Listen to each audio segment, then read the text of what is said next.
Oi pessoal, vamos lá fazer o exercício dessa segunda lista. Exercício número 1, faça um programa que leia um vetor de 10 números reais e mostre-os na ordem inversa.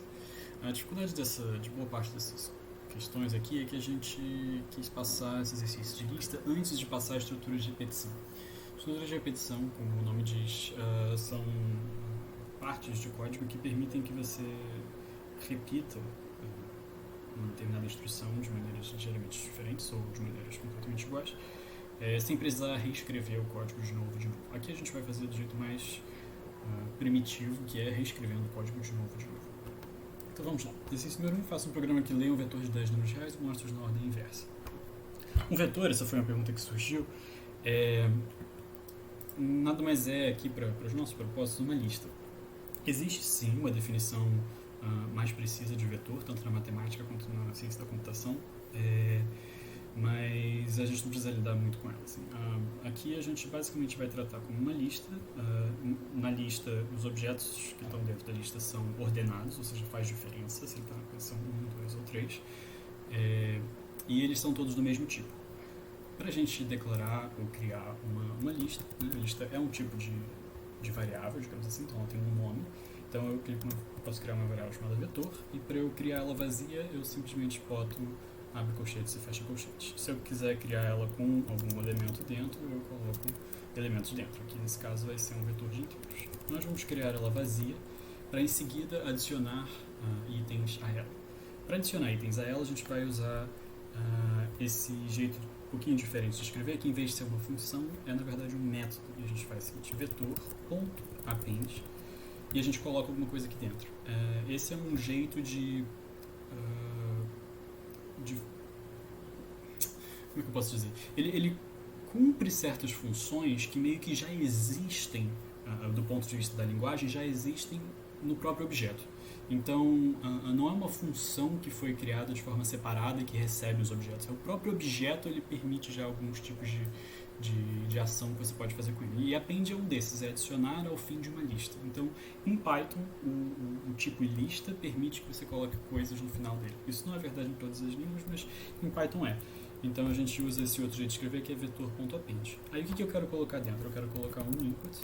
Aí eu vou colocar só para digite um número real. E como a gente quer que isso seja um número real, a gente vai converter isso para um float. Ok? E aí só para mostrar aqui, eu vou imprimir e vamos rodar isso aqui. Print vetor não funciona.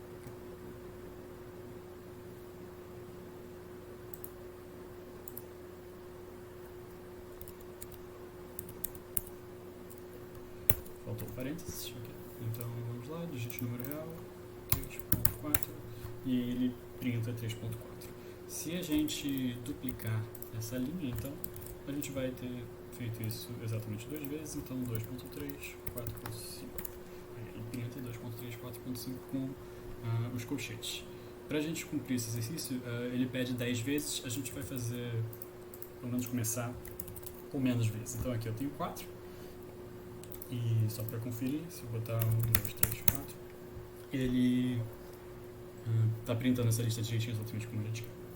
Ok, e como é que a gente faz para mostrar essa lista na ordem inversa? Como eu falei, aqui a gente não vai usar estruturas de repetição, então eu poderia, para quem já está mais acostumado com programação, eu poderia usar um loop, um for, um while, tem alguns jeitos de resolver essa questão, mas aqui a gente vai simplesmente acessar o último elemento e depois o penúltimo, depois o antepenúltimo, etc. Né? Para a gente fazer isso, a gente vai print vetor. Esse vetor aqui no caso tem 3 posições, então ele começa pela 3, que é a quarta, depois 2, depois 1 e por fim 0. Né? Então isso deve imprimir exatamente o que a gente quer. Digite o número real, 3.2, 3, 4, 5. E aí ele vai na ordem inversa que eu digitei, 6.5, 5.4, 4.3, 3.2. Perfeito, é exatamente isso que a gente queria. E agora só para a gente terminar o exercício exatamente como o Gabriel está pedindo, deixa eu colocar aqui 10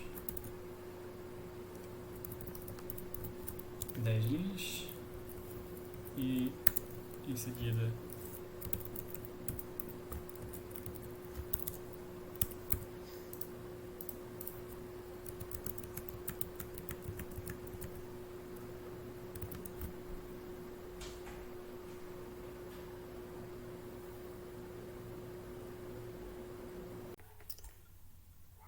Então, pessoal, agora vamos para a segunda questão.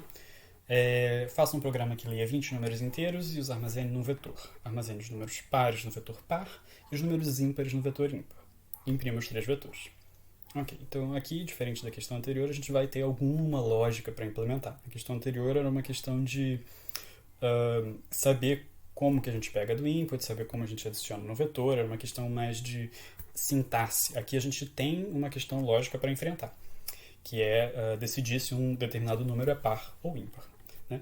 A primeira coisa que a gente vai fazer vai ser muito parecida, a gente vai declarar um vetor vazio, com abre chaves, fecha chaves, então, e aos poucos a gente vai adicionar elementos a esse vetor. Né? Então, esse aqui vai ser o vetor com 20 números inteiros. A gente também sabe que a gente vai precisar de um vetor chamado par e a gente vai precisar de um vetor chamado ímpar. Né? Quando a gente sabe que a gente vai precisar, a gente já pode declarar no início do programa. Em Python isso é menos importante, em algumas linguagens de programação é obrigatório você declarar as suas variáveis no início do programa. Mas em Python, na verdade, a gente poderia só fazer isso depois. Mas eu vou criar aqui os vetores e agora a gente vai... eu vou também criar uma variável, temp, que vai ser um inteiro. Então, eu vou botar um valor de 0, inicializar ela como 0, mas depois eu vou mexer no valor dessa variável. O 0 é só para marcar para a linguagem Python que é um inteiro. Então, a primeira coisa de tudo a gente vai ter que ler. Nos testes, mais uma vez, eu não vou fazer as 20, porque senão vai ficar muito enfadonho ter que ficar fazendo 20 testes toda vez que eu quiser testar se o meu programa está funcionando. Então eu vou começar com um número bem menor, por exemplo, 3 ou 4. Né? A gente começa com a mesma coisa. Na verdade, eu vou fazer um pouquinho diferente. Eu vou, em vez de diretamente adicionar o valor do input no vetor, eu vou primeiro colocar ele na minha variável temporária. Então eu vou dizer o seguinte: o temp vai receber, né, eu vou atribuir um valor a temp, que vai ser um int, né, vai ser a conversão em inteiro de algo que vai vir da entrada, do input. Né? E aí eu vou colocar digite um número inteiro. Né? Agora, o que isso permite fazer? Isso permite que eu faça coisas com o tempo, porque eu salvei essa variável. Então, ela está disponível para eu usar ela mais de uma vez. E aí, a primeira coisa que eu vou fazer é, sim, colocar essa variável dentro do vetor, né? O nosso vetor com um nome muito criativo. Então, vetor.append temp. Muito fácil. Né? Isso faz o quê? Isso vai colocar no final do vetor a variável temp. Né? E aí, se eu vou botar aqui print vetor, aí só para vocês verem o que esse código faz por enquanto. Vou colocar aqui, digite o número inteiro, vou colocar 3, e aí ele imprime o vetor, e no vetor tem só o número 3. Perfeito. Então a primeira coisa é colocar nesse vetor. Nesse vetor chamado vetor, né, que eu posso talvez chamar de todos, né, para ser um nome um pouquinho mais descritivo, né, todos. Todos os 20 números inteiros que a gente vai colocar, eles vão entrar nesse com certeza. Já no par ou no ímpar, eles vão entrar se forem par ou vão não entrar se forem ímpar, né? Assim, enfim, dá para entender, né? Os pares vão entrar no número par, os ímpares vão entrar no número ímpar. Para isso, a gente precisa usar um condicional. Né? O condicional é algo que, né, como o nome diz, determina uma condição. Então, é algo do formato se algo, então algo. Né? Então, se condição, então instrução. A condição que a gente quer, né, usando uma coisa que a gente às vezes chama de pseudocódigo, né, vou colocar aqui comentado, se número for par, então append, né, par.append, né? Vai ser uma coisa desse tipo. Então, se o tal número for par, então a gente vai colocar no par. Se não, então ímpar.append. Estão entendendo? Né? Vai ser algo assim. Então, isso aqui é uma mistura de código, pseudocódigo, que eu ainda não estou realmente assim, comprometido que o código do Python vai ser assim. Eu só estou meio que mostrando qual vai ser o formato, a estrutura do nosso código. Se a gente quiser de fato escrever o código, né, eu tenho que fazer. Aliás, por que isso aqui não virou comentário? Hein? Não sei. Acho que. Porque o comentário em Python é com atraso. Então, eu me confundo, gente. Eu não uso tanto Python quanto eu uso outra linguagem. Na linguagem que eu uso, que é C, a gente faz comentário com barra dupla. Mas, vamos lá. A condicional no Python como em quase todas as línguas, é if. Aí eu abro parênteses e ponho a condição. E aí eu ponho 2 pontos. E aí eu vou pular uma linha. Dentro do if fica a condição. Qual é a condição que eu quero? Eu quero ver se o temp é par. Né? Isso, de novo, agora estou escrevendo em português, botei até o acento. Isso não é Python, isso não é código, isso é português. Para eu saber se o número é par ou não, eu tenho que fazer alguma operação lógica. Nesse caso, a gente tem que lembrar o que significa o número ser par. E tem alguns jeitos de a gente definir um número como par. Um deles é o de ver o último algarismo de um número na base 10 e ver se ele termina com 0, 2, 4, 6 ou 8. Isso é um dos jeitos de ver se o número é par. Esse é o critério de divisibilidade de números pares quando a gente está lidando com números na base 10. Mas o verdadeiro significado de um número ser divisor por par, ser divisível por par, ser par, não é divisível por 2, é que você divida ele por 2 e não sobre nada.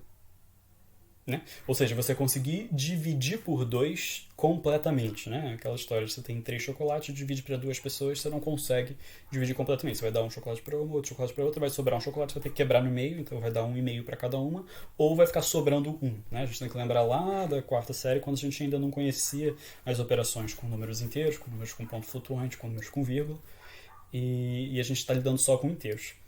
Por sorte, em programação, a gente tem uma operação que nos dá o resto de uma determinada divisão. Essa operação é a seguinte, né? Temp é o nosso número, é o número que a gente quer analisar, e a gente bota módulo, que é dado por esse sinal de porcentagem, por 2, e a gente quer checar se o resto da divisão por 2 é 0. Se ele não for 0, significa que o número não é par. Ok? Depois me deem feedback se isso não tiver ficado claro, o critério de divisibilidade por 2, o critério de paridade, o critério para o número ser par, eu tento explicar de outra forma. Tá? Mas isso aqui é uma definição matematicamente precisa do que é um número par. É um número que, se dividido por 2, o resto dá 0.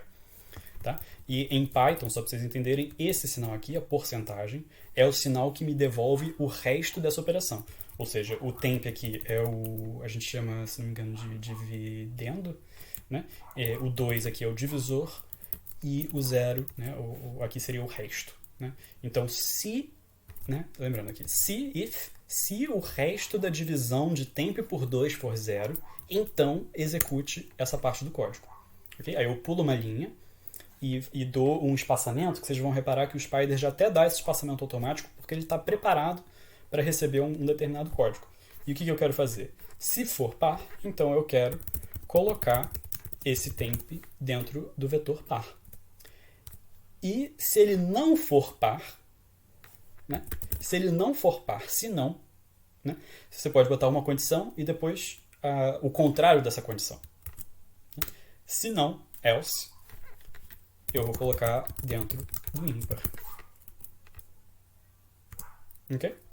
E aqui, só para ficar bem claro o que esse código faz, eu vou printar os 3 vetores. Eu acho que eu posso fazer isso aqui em Python. Vamos lá. Digite um número inteiro. 3. Vetor is not defined. Eu mudei o nome do vetor. Não é mais vetor, agora é todos. Então vamos lá. Digite um número inteiro. 3. E aí repara. Digite um número inteiro. 3. Aí o primeiro imprimiu todos. O todos é o nosso vetor que contém todos os números. Por enquanto só tem 3. Depois eu imprimi o ímpar. E aí é esse aqui. E o 3 está nele. E depois eu imprimi o par, que está vazio. Então, por enquanto, nosso código está funcionando exatamente como a gente queria. E agora, pela questão, a gente só tem que fazer isso 20 vezes. Então, uma coisa que a gente pode fazer é literalmente digitar isso 20 vezes. Eu poderia e estaria certinho. Deixa eu colocar aqui, por exemplo, vou botar mais algumas vezes. Não vou botar 20 não, porque senão vai ficar muito banal. Digite o número inteiro, vou botar 3. Digite outro número inteiro, vou botar 5. Digite outro número inteiro, vou botar 8. Digite outro número inteiro, vou botar 9. E agora, primeiro é o nosso vetor todos, 3, 5, 8 e 9, todos os números que a gente digitou. Depois o nosso vetor ímpar, 3, 5 e 9. Depois o nosso vetor par, que só tem um 8.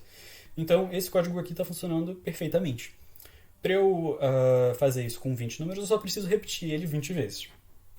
Né? Isso foi uma coisa que... Nesse momento aqui eu não vou mais fugir das estruturas de repetição. Eu vou mostrar como a gente repete algo 20 vezes. Né? Nesse caso a gente quer repetir algo sempre igual, que é esse bloco de código. A gente quer repetir ele 20 vezes. Então eu vou mostrar como a gente faz isso usando uma estrutura de repetição chamada for. Né? Então aqui está a estrutura que a gente quer repetir e eu vou escrever assim, for i in range 20. Okay?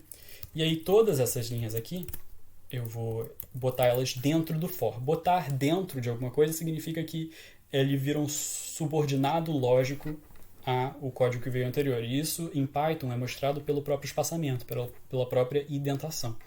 Então, repara, tudo que está, né, depois desse for aqui, depois de estar essa linha, tudo começa no mínimo aqui, nesse espaço. Em vez de começar aqui, no que seria o caractere 0 dessa linha, ele começa no caractere 4 dessa linha. 4 porque a indentação padrão é 4. Tá? E aí, repara que aqui o que está dentro do if está dentro do if e esse if está dentro do for. Então ele tem uma indentação dupla. Tá? E eu posso ter infinitas. Essas indentações elas podem estar assim, aninhadas dentro de outro aninhamento. Aninhamento é uma dentro da outra. Né? Uma composição de funções ou uma composição de ações lógicas, sei lá, assim, códigos que você está fazendo. Então, o que esse código vai fazer? Ele vai repetir isso 20 vezes. Tá? E repara que o próximo... depois de ele repetir 20 vezes, ele vai sair desse for e ele vai voltar. E repara que esse print está no nosso caractere 0, está bem no início da linha, porque ele não está dentro do for. Ou seja, eu não vou ficar printando todas as vezes, eu vou printar só no final. Então, vamos ver se está funcionando. Digite o número inteiro. 3, 4, 2, 1, 5, 6, 12, 31, 43, 54, 65, 78, 88, 12, 13, 22, 20, 19, 14, 2. Então, eu coloquei um monte de números. Primeiro, a gente tem o nosso vetor todos. 3, 4, 2, 1, 5, 6, 12, 31, 43, 54, 55. Depois temos só os ímpares, 3, 1, 5, 31, 43, 65, 77, 13, 19. Depois só os pares, 4, 2, 6, 12, 54, 38, 12, 22, 20, 14, 2. Então, está funcionando como a gente gostaria que funcionasse. E isso é a nossa questão. Né? Aqui eu posso apagar esse código aqui, pseudocódigo. E essa é a nossa questão. Repare então que esse for aqui, for i in range, né? Esse aqui é uma variável, a gente chama em inglês de dummy variable. É uma variável que não faz nada. Ela, na verdade, o que ela faz? Ela é um contador. Eu posso aqui escrever count, para ficar talvez um pouquinho mais claro. Ela só serve para contar quantas vezes eu estou fazendo. Né? O for é uma estrutura de repetição que atua em cima de uma certa iteração. E o range 20 significa que ele vai começar no 0 e vai até o 20 menos 1, ou seja, ele vai do 0 até o 19. Né? Por que tem esse menos 1? Porque a gente sabe que a maioria das coisas em programação começa no índice 0 e a gente normalmente quer que elas terminem 1 a menos do que a gente queria. Né? Então, o Python já faz isso. Então, a gente poderia escrever assim, 0,20. 0 é o primeiro número, 20 é o último número. A gente também poderia começar, por exemplo, em 40 e ir até o 20 e escrever menos 1. O que isso faz? Isso seria um contador que está decrescendo. Ele ia começar no 40, e aí ia 40, 39, 38, até o... Aqui seria o 20 mais 1. Ele é esperto o suficiente para colocar isso até o 21. Então, mais uma vez, seriam 20 números. Eu tenho quase certeza, tá? Eu não vou conferir, não. Talvez essa coisa do mais 1, menos 1, eu esteja me confundindo um pouquinho. Mas... o jeito mais simples quando você quer simplesmente repetir alguma coisa é isso. For i in range ou count in range, tanto faz, isso aqui é só uma variável qualquer. Só usem uma outra variável que você não tenha usado antes. Né? E aí você coloca o número que você quer colocar, no caso 20. Ok? É isso, gente. Oi, pessoal. Vamos fazer agora o exercício número 3 dessa segunda lista, que é simplesmente faça um vetor contendo apenas os elementos pares de L L sendo 1, 4, 93, 3, 2, 4, 1, 2, 5, 4, 8, 2. Como eu já mostrei uma estrutura de repetição no exercício anterior, eu vou agora também mostrar algo um pouquinho mais avançado. A gente poderia só, né, assim, dependendo de como você interpreta esse enunciado, a gente poderia só fazer assim, par de L igual, e aí eu escrever literalmente aqui 4, e 2, 5, 4, 8 e 2. E esses são os elementos pares de L. Né? Na minha interpretação do enunciado, se eu fizesse isso, eu teria que ganhar 10. Né? Mas isso aqui é muito sem graça, né? Aqui não tem lógica nenhuma, não tem trabalho nenhum. Mas, para mim, com esse enunciado do jeito como tá certo. Né? O programa não diz nem faça um programa, ele diz faça um vetor. Então, isso aqui, para mim, estaria correto. Se vocês fizessem isso e eu fosse professor de vocês numa prova, eu daria 10. Tá? Mas digamos que a gente não tenha isso. Digamos que a gente comece com o vetor L e a gente queira fazer alguma transformação nesse vetor L de tal forma que a gente consiga, de preferência em outro vetor, todos os números pares. Então, o que eu quero fazer em termos de programação? Eu quero percorrer o vetor L, ou seja, passar por cada um dos elementos de L, verificar se esse elemento é par, e se for, eu quero colocar esse elemento par dentro de um vetor chamado par, que eu vou aqui chamar par e vou criar já esse vetor. Então, aqui eu tenho um vetor L, que é o nosso vetor que estava no enunciado, e o nosso vetor par, que vai ser o que eu vou imprimir no final. Para eu fazer isso que eu acabei de descrever, para percorrer um vetor, eu vou usar a mesma estrutura que eu mostrei antes, que é o for. Só que em vez de botar um for in range, eu vou botar for contador, né, cont, in L. Okay? Então, mais fácil ainda. E o que isso vai dizer? Ele vai dizer para o meu contador em L, aliás, pode ser até melhor, para o meu número em L, ou seja, para cada número de L, ou talvez fique mais claro ainda, para cada elemento em L, eu vou fazer alguma coisa. Né? E o que eu vou fazer? Eu vou fazer o seguinte, eu vou perguntar, esse elemento, ele é par? E como é que a gente pergunta se ele é par? A gente divide por 2 e verifica se o resto é zero. Se ele for par, então eu vou colocar esse elemento dentro do meu vetor par. Né? O append, né, ponto append, coloca um elemento dentro do vetor. E entre parênteses fica o que eu vou colocar dentro desse elemento.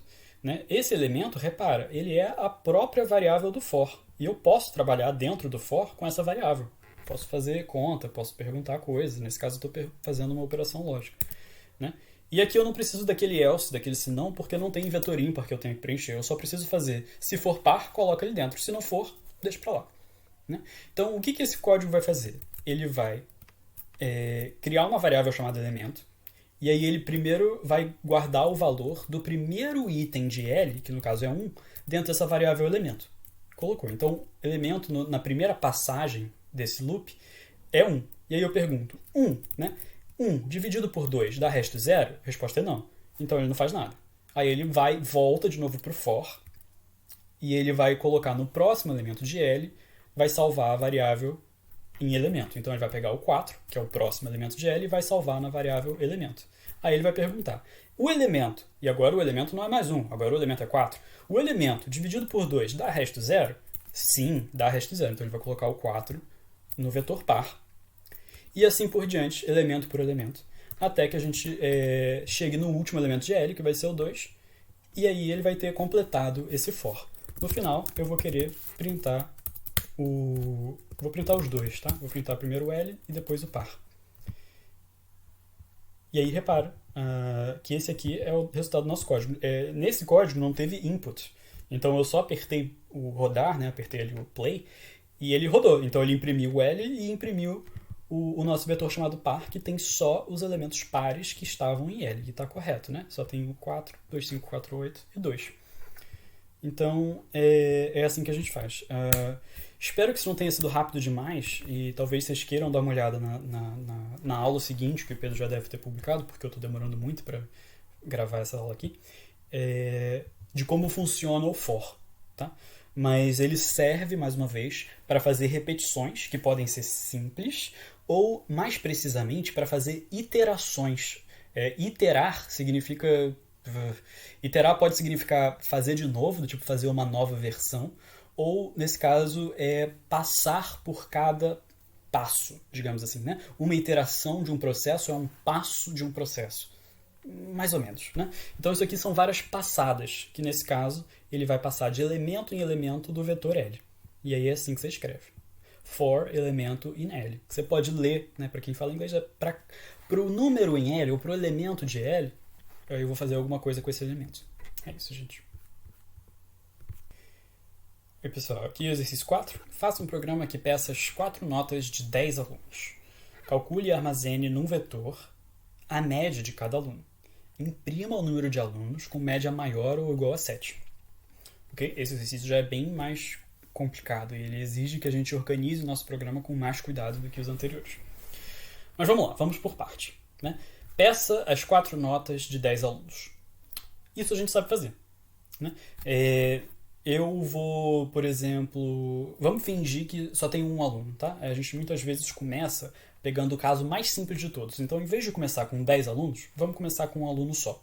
Né? E aí eu vou chamar de aluno 1. Olha só que nome criativo. O aluno 1, eu vou criar um vetor vazio e nesse vetor eu vou guardar as 4 notas dele. Ok? Vou... Calcule armazenando no vetor a média de cada aluno. Ok, e aí eu vou ter um vetor chamado médias, que também vai ser um vetor vazio, onde eu vou guardar só as médias. Okay? Então primeiro eu vou guardar cada nota de cada aluno e depois eu vou tirar as médias. Né? Então vamos usar o nosso superpoder, que é aquele for. Né? E aqui eu quero fazer 4 vezes. Né? Então, lembrando, esse aqui in range é para aquelas repetições simples. Eu só quero que algo aconteça 4 vezes. Né? Então, essa variável aqui não vai ser nada muito relevante. Ela vai começar em 0 e vai até 3. Só isso. Né? E eu vou pedir as notas de cada aluno e vou colocar no vetor aluno 1. Então, eu vou botar aluno1.append. A nota vai ser um float, vai ser um número real, um número com vírgula, um número com casas decimais. E aí eu vou pedir da entrada. Digite... digite uma nota. Digite uma nota. Só isso. Okay? Então, o que isso aqui vai fazer? Vamos testar o nosso programa. Vou botar um print aqui e vamos ver o que isso faz. Né? Digite uma nota. Aí eu vou botar aqui, por exemplo, 3.5. Vou botar 4.6. E vou botar 7.5. E vou botar 8.0. E aí depois eu imprimo todas essas 4 notas. 3.5, 4.6, 7.5 e 8.0. Perfeito. Né? Isso é exatamente o que a gente queria que acontecesse. A gente criou um vetor chamado aluno 1, a gente colocou as 4 notas nesse vetor, e é só isso que a gente fez por enquanto. Né? Em seguida, a gente tem que calcular uma média. Né? E o jeito como eu vou calcular uma média nesse programa aqui vai ser calculando a média separadamente, e aí colocando o resultado que eu encontrar dentro do vetor chamado média. Né? Então, eu vou fazer o seguinte. Para cada elemento no vetor aluno 1, né? For elemento e no aluno 1, então para cada elemento no aluno 1, eu vou fazer algumas coisas.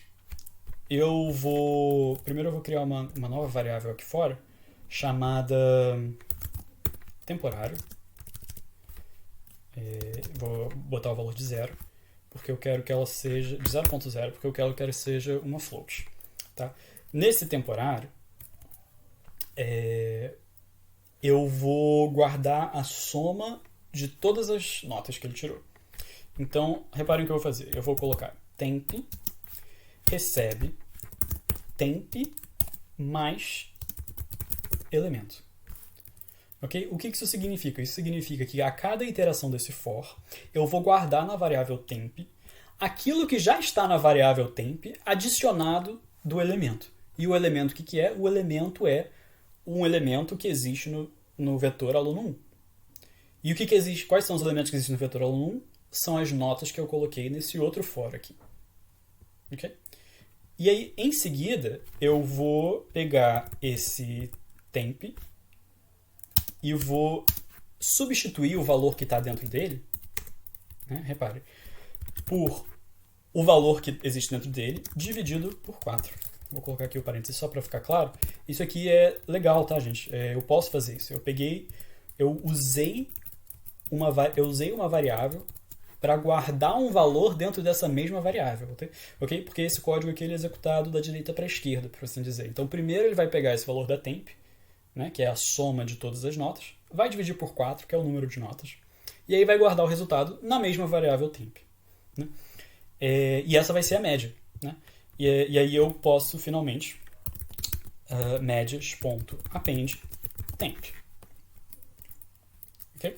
E aí depois eu vou print as médias, né? Que vai ter uma média só nesse início. Vamos ver se isso está funcionando. Vamos lá, digite uma nota, 3.5, depois 4.0, depois 5.0, e aí no final ele estudou muito e tirou 9.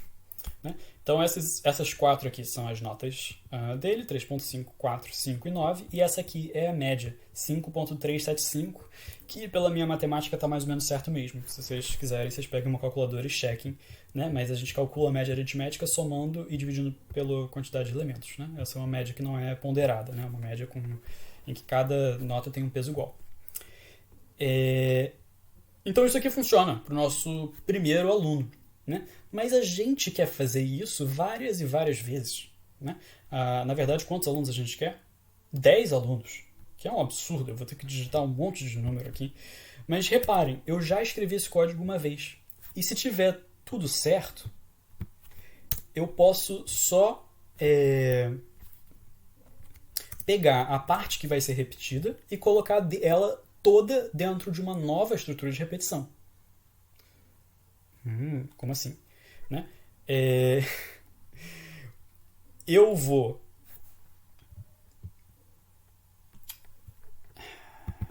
pegar esse aluno 1 aqui e vou colocar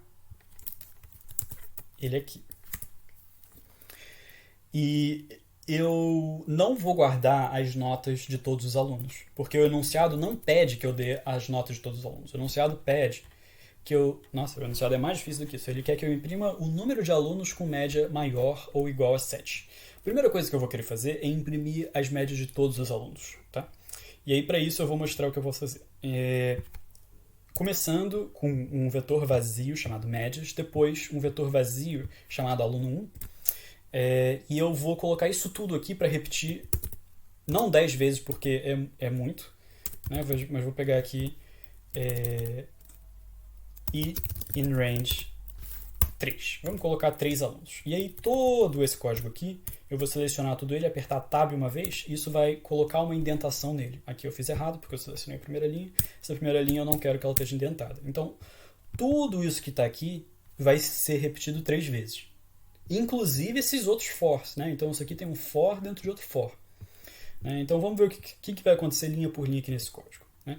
Isso aqui só significa que eu vou repetir o que está aqui dentro 3 vezes. Então, na primeira vez, eu vou criar um vetor chamado aluno1 e vou inicializar ele para ser um vetor vazio. Okay? Então, eu vou fazer isso todas as vezes. Então, eu fiz isso pela primeira vez. Aí, eu vou adicionar 4 notas da entrada transformadas em float dentro desse vetor que foi inicializado como vazio. Vou fazer isso 4 vezes, ou seja, eu vou colocar 4 notas nesse vetor.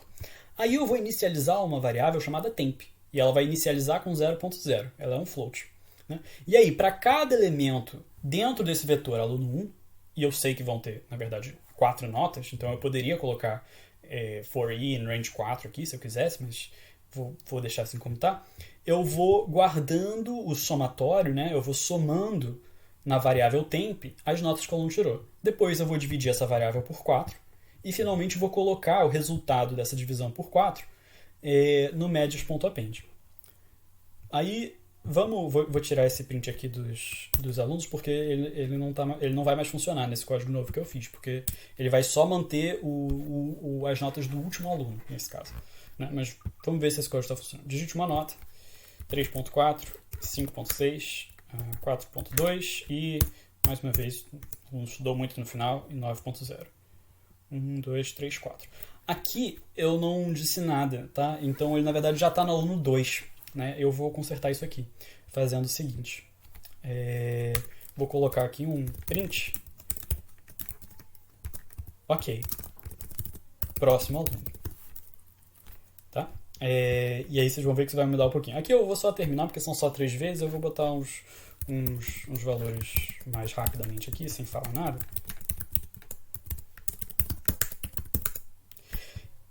E aí, pronto. E esse vetor aqui, ele tem 3 elementos e eles são as médias das notas de cada um dos alunos que eu coloquei.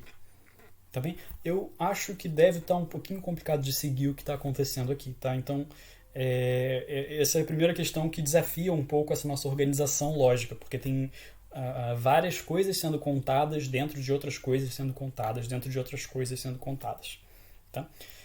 Se eu reiniciar aqui o programa com essa nova linha, agora de cada 4 notas, e aliás eu posso até mudar isso aqui para serem só 2 notas, para ficar mais fácil. Então vou rodar o programa mais uma vez. Opa. Então vou colocar nota 2, nota 3, 4, 2, ok, próximo aluno. E como é que eu reinicio isso aqui? Acho que é aqui, né? É aqui. Esse aqui que recomeça. Então aqui eu recomecei o programa.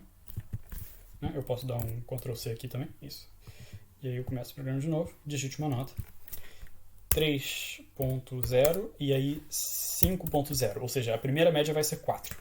Tá? Ok, próximo aluno. Aí eu vou botar 4.0 e 6.0. Ou seja, a sua próxima nota vai ser 5. E aí depois eu vou colocar um 8.0 e um 9.0. E essa média vai ser 8.5. Então vamos ver se vai aparecer o que a gente queria. 2, 2.5, 4.25. Não apareceu o que a gente queria porque eu ainda estou dividindo por 4. E eu deveria dividir por 2. Então, reparem, gente. Esse tipo de coisa é em si mesmo, o processo de programar é em si iterativo. A gente faz várias iterações, a gente faz várias passadas no nosso código. E a gente conserta, e conserta, e conserta. E tem um errinho aqui, tem um errinho ali. É assim mesmo, tá? Uma das motivações para eu fazer essas gravações é para que vocês vejam como é o processo de programar. Ele é meio chato mesmo. Mas quando a gente está conseguindo, a gente fica meio feliz. Então, mais uma vez, vou fazer uns números simples aqui. 2 e 4 para o primeiro aluno, depois 5 e 7 para o segundo aluno, depois 0 e 10 para o outro aluno, média 3, que é o número que está entre 2 e 4, média 6, que é o número que está entre 5 e 7, e média 5, que é o número que está entre 0 e 10. Né? Eu estou falando entre, né, porque nesse caso a nossa média é só dividida por 2, então é a mesma coisa que o número que está entre. Mas o que eu estou fazendo, reparem pelo nosso código, é somando todos os elementos e dividindo eles por 2. Então esse nosso código aqui funciona. Agora seria só uma questão de eu colocar a quantidade de alunos que eu quero aqui, a quantidade de notas que eu quero aqui e, mais uma vez, a quantidade de notas que eu quero aqui. E aí o enunciado pede mais uma coisa, né? Imprima o número de alunos com média maior ou igual a 7. Então, na verdade, eu nem preciso criar esse vetor aqui chamado médias. Né? Não preciso, eu vou deixar ele aí. O que eu preciso? Eu preciso criar um novo contador, né? Que eu vou chamar, por exemplo, de quantidade de alunos bons. E vou inicializar ele para 0. Isso aqui vai ser um contador de quantos alunos bons eu tenho. Ok? E aí é o seguinte, aqui, nesse momento aqui, depois de eu ter somado todas as notas de um determinado aluno e dividido pela quantidade de provas que ele fez, ou seja, tirado a média desse aluno, eu vou perguntar se essa média, que está guardada na minha variável temp, se essa média for maior ou igual, qual é o número? A 7. Se essa média for maior ou igual a 7, então eu vou botar quantidade de alunos bons. Né? Eu vou botar mais 1 nessa quantidade de alunos bons. E aí, aqui é mais um truque que eu vou colocar para vocês, que é o seguinte. Aqui eu normalmente escreveria igual eu escrevi aqui, né? Temp igual a temp mais elemento. Aqui, só para eu não repetir esse nome dessa variável que ficou um pouco grande, eu posso escrever dessa forma. Mais igual 1. Isso aqui é exatamente a mesma coisa que quantidade de alunos bons é igual a quantidade de alunos bons mais 1. Okay? Ele já repete o nome dessa variável e faz a operação que tiver escrito aqui com esse outro operando, que é o número 1. Ou seja, se eu escrevesse, por exemplo, barra, ele dividiria por 1. Se eu escrevesse asterisco, ele multiplicaria por 1. Né? Se eu escrevesse menos, ele subtrairia 1. Né? Aqui, nesse caso, eu quero aumentar 1. Né? Então, é assim que eu escrevo. E aí, no final, eu vou, depois de fazer isso com todos os meus alunos, eu vou print a quantidade de alunos. Aqui ele já me permite, ele já autocompleta para mim. E isso daqui vai ser um número inteiro, que vai ser a quantidade de alunos que teve uma média grande. Aí eu vou preencher rapidamente aqui, sem falar, vários números aleatórios e ver quantos alunos ficaram com uma nota boa.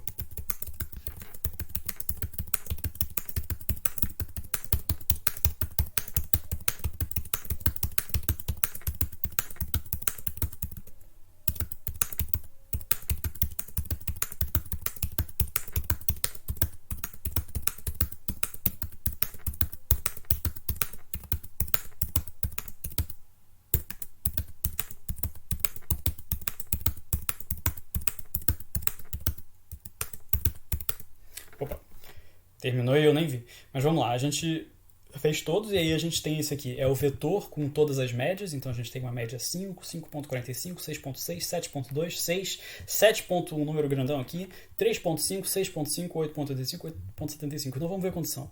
Maior do que 7, eu tenho esse 7.2 aqui. Então 1. Esse 7.32 aqui. Então 2. Depois esse 8.85, 3. E 8.75, 4. E aí ele imprime 4. Né? Se eu quiser deixar um pouco mais bonito, eu posso escrever assim: a quantidade de alunos que ficou com média maior que 7 é, vírgula, quantidade de alunos. Tá? Só faltou um espaço aqui. Tá? Isso aqui é um dos jeitos da gente fazer a formatação, se vocês lembram da aula em que eu falei da formatação de print. Tá? Outro jeito se vocês quiserem, é aquele com F, né? F, e aí eu boto a quantidade de alunos, e aí eu escrevo aqui quantidade de alunos bons, ponto. Né? Então, tem vários jeitos. Né? Esse aqui eu estou concatenando. Né? Então, eu primeiro imprimo o que está aqui entre aspas, depois eu imprimo a quantidade de alunos bons. Né? Isso é uma operação simples que o Python só pede uma vírgula para eu fazer. E, com sorte, isso aqui está funcionando. Eu não vou testar mais uma vez. Eu sei que essa questão foi mais complicada e eu espero que vocês tenham acompanhado. Se não, por favor, perguntem, tá? E eu refaço ou tiro a dúvida na hora de vocês na próxima monitoria. Okay? É isso, gente. Olá, pessoal. Vamos agora para o exercício número 5, que diz o seguinte: utilizando listas, faça um programa que faça 5 perguntas para uma pessoa sobre um crime. As perguntas são: A. Telefonou para a vítima. B. Esteve no local do crime. C. Mora perto da vítima. D. Devia para a vítima. E. Já trabalhou com a vítima. O programa deve, no final, emitir uma classificação sobre a participação da pessoa no crime. Se a pessoa responder positivamente a 2 questões, ela deve ser classificada como suspeita, entre 3 e 4 como cúmplice e 5 como assassino. Caso contrário, ele será classificado como inocente. Ok? Então, essa aqui é uma pergunta, é uma questão que ele quer que a gente faça várias listas, né? Daria para fazer esse programa sem listas, na verdade, se a gente fizesse um programa que só pergunta uma vez, né? Mas não é isso que ele quer. Ele quer que a gente tenha uma lista para cúmplice, uma lista para suspeito, uma lista para assassinato e uma lista para inocente. Então, eu vou começar esse programa já inicializando essas listas, né? Um dos jeitos de você organizar o seu programa de programação é meio que você já começar fazendo, né? Vocês devem reparar que alguns desses exercícios eu meio que já começo fazendo. Eu poderia parar, pensar, botar no papel, usar um lápis, ver o que eu preciso fazer, etc. Mas eu prefiro já ir mostrando na prática. Eu acho que talvez seja um pouco melhor para vocês. Mas não necessariamente é assim que eu faria se eu estivesse lidando com um programa de programação novo, por exemplo, né? Então vamos lá. A gente quer... As classificações são suspeitos, né? Uma lista vazia. Eu quero cúmplices, uma lista vazia. Eu quero assassino, uma lista vazia. E eu quero inocentes, uma lista vazia. Né? E reparem que isso aqui é exatamente como o sistema de justiça funciona, né? Você faz 5 perguntas e você descobre tudo sobre as pessoas, né? Mas vamos lá, a gente vai fazer 5 perguntas e de acordo com as respostas dessas 5 perguntas, a gente vai ou colocar essas pessoas na lista de suspeitos, ou na de cúmplices, ou na de assassinos, ou na de inocentes, tá? Uma coisa que eu sei que eu vou querer guardar é quantas vezes a pessoa respondeu sim, né? Quantas vezes a pessoa respondeu positivamente. Né? E isso é um contador. Reparem que esse conceito de contador ele aparece em programação o tempo inteiro. Né? E aí eu vou colocar um... Como é que eu vou chamar isso aqui? Eu vou chamar isso de um... Eu posso chamar só de contador, né? Eu posso chamar de contador. Vou começar em 0, tá? Isso é um inteiro. Então eu vou inicializar essa variável para 0. Quando eu precisar, eu altero essa variável. Então, vamos lá. Primeiro eu vou perguntar, você já... Qual é a pergunta? Telefonou para a vítima? Telefonou para a vítima. E aí eu já vou... Né, uma coisa que eu posso fazer, eu vou escrever assim. Responda 1 para sim, 0 para não. Né? A pergunta não me disse que eu não podia fazer isso. E aí ele vai colocar um número. Quando ele colocar esse número, eu quero salvar isso aqui usando o input. Eu quero transformar no inteiro. E eu quero adicionar na minha variável contador. Então, reparem que eu estou fazendo um monte de operações, tudo na mesma linha. Precisa fazer isso tudo na mesma linha? Não, não precisa. Tá? Mas eu quero ver se vocês conseguem entender o que eu estou fazendo aqui. Opa.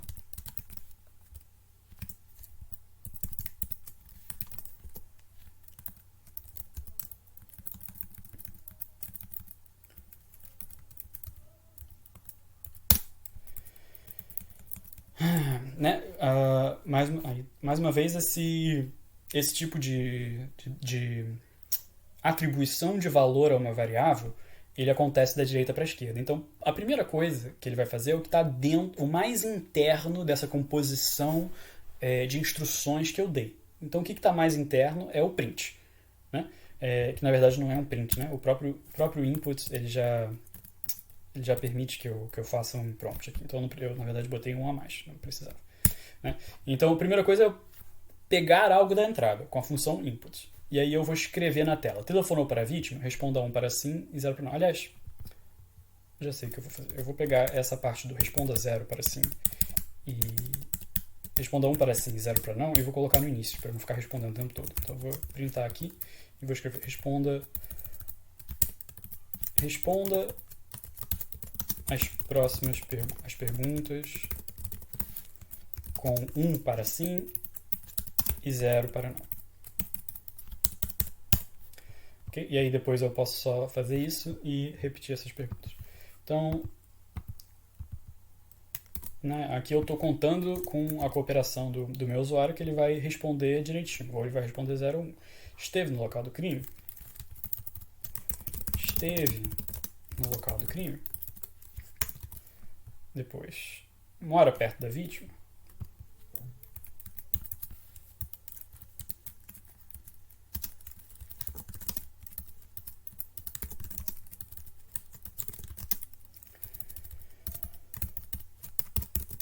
Mora perto da vítima. Depois, qual é a outra? Devia para a vítima.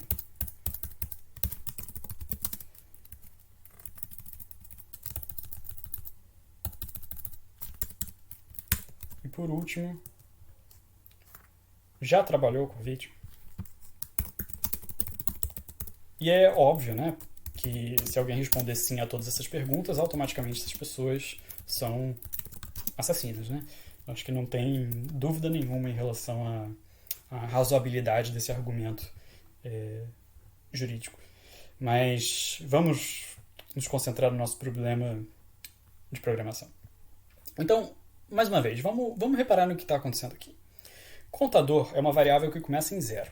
Né? Aí eu vou escrever na tela, respondo as perguntas com 1 para sim, 0 para não. E aí, a cada linha, eu vou fazer uma pergunta e vou converter a resposta no inteiro e vou adicionar esse inteiro na variável contador. Então, esse mais igual, para quem não lembra, ele é igualzinho, né? Ele faz a mesma coisa que se eu escrevesse contador igual a contador mais alguma coisa. Né?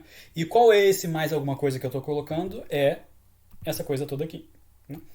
Ou seja, vai ser o resultado dessa coisa toda aqui, vai ser a resposta dessa coisa toda aqui. né? Vai ser o valor de retorno dessa coisa toda aqui. E essa coisa toda aqui nada mais é do que um input convertido para um inteiro. Né? Então, só para ver se isso está funcionando exatamente como a gente quer, a gente testa. Telefonou para a vítima? Telefonei. Estive no local do crime? Estive. Moro perto da vítima? Não. Devia para a vítima? Não. Já trabalhei com a vítima? Não.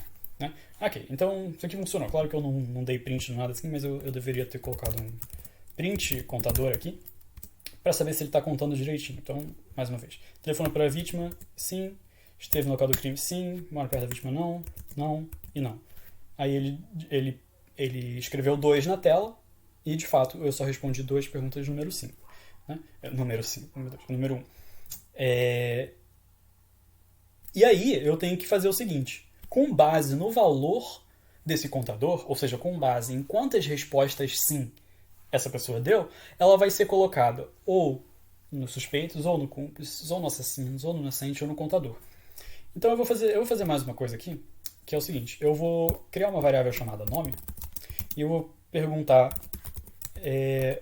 qual é o seu nome? Né? E aí eu vou ter um nome para eu colocar. E aí agora eu vou fazer a nossa coisa que define em qual das listas eu vou colocar. E aí é o seguinte, né? Se contador for... aí vamos ver quais são os valores aqui. Há 2 questões, ou seja, se contador for exatamente igual a 2, né? O que eu vou fazer? Eu vou pegar o... Okay? Eu vou botar suspeito.append, suspeitos.append.nome. Ou seja, o que eu vou fazer? Eu vou guardar dentro do vetor suspeitos, ou dentro da lista suspeitos, o nome da pessoa, né? A variável nome. Se não for 2, né? Se não for 2 e for, né? Else if, né? Esse elif é a mesma coisa que else if. Contador for igual a 3 ou, né? Or contador igual a 4, acho que são esses os valores, né? 3 ou 4, aí é cúmplice. Se isso acontecer, então cúmplices.append nome. Se isso não acontecer e o contador for igual a 5, aí eu boto assassinos, assassino.append nome. Por último, else, se nada disso acontecer, então eu vou colocar esse nome na lista inocente. Ok? Então, isso aqui é uma estrutura de condicionalidade, como é que eu posso chamar? Lógica, sei lá, é uma estrutura de condicionalidade, né? Se uma coisa, então outra. Se não, é outra coisa. Se não, é outra coisa. Se não, é outra coisa. Se não, essa outra coisa. Então, a primeira coisa que ele vai testar é se o contador é igual a 2. Se for, então ele vai entrar no suspeitos, né? Ele vai executar essa linha que faz colocar esse nome dentro do vetor suspeitos. Se não for 2, ele vai testar é igual a 3 ou igual a 4. Se for igual a 3 ou igual a 4, ele vai colocar na lista cúmplice. Se for igual a 5, ele vai colocar na lista assassino. E se for qualquer outro número, né, esse else, né, qualquer outro número, um se não, ele vai colocar na lista de inocente. Né? E aí eu vou colocar print contador e vou colocar também print... vamos lá. O suspeitos. Vou colocar aqui aquele F, né? Suspeitos. Aí eu vou colocar aqui suspeitos. Aí eu vou botar barra N. Barra N é quebra de linha, né? Então eu vou pular uma linha. Vou botar cúmplices. Barra N, quebra de linha. Vou botar assassino.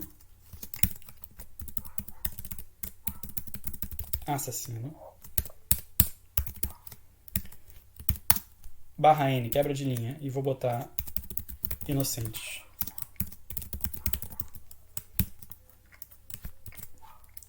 Né? E aí eu vou, só para ficar mais bonitinho, vou dar uma vírgula aqui. Tá? Mas isso aqui é só para continuar. Aí lembrando que eu cometi esse erro da outra vez, outro F aqui. E isso aqui deve funcionar direitinho. Esse contador aqui eu vou até tirar, porque eu não preciso imprimir ele. Eu vou só imprimir essa lista de inocentes, tá? Opa! Tá, else if ele não gostou. Eu estou acostumado a escrever em outra língua, como eu já falei. Aqui em Python é elif, né? Elif nada mais é do que else if, mesma coisa, tá? Então, vamos lá. Play. Ok, end of line while scanning string literal. Ele não gostou disso aqui. Ah, faltou terminar as aspas. Aspas e depois vírgula. Aí vamos mais uma vez.